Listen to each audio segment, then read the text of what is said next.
going to begin with formal or heirloom feathers. I've even heard them called Victorian feathers. That may seem a little bit backwards because they're considered more difficult, but I think that if you understand the structure of how they are built and quilted, the other feathers will come much easier.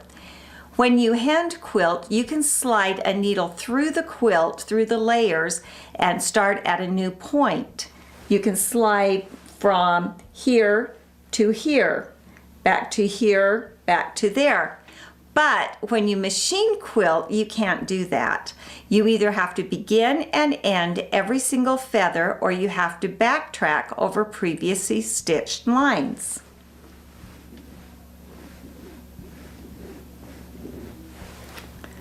Now you ask, why would I do that if there are other feathers that I could quilt?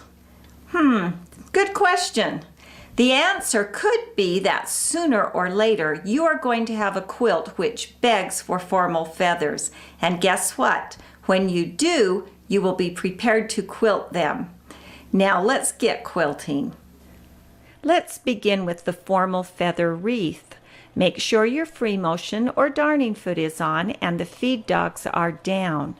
After quilting the circle spine, quilt the inside wreath feathers.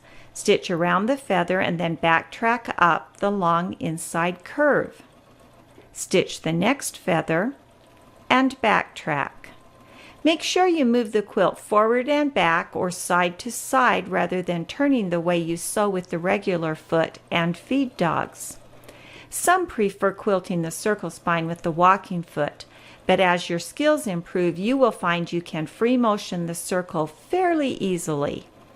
I'm stitching Skill Builder with red cotton number 50 Gutermann regular sewing thread.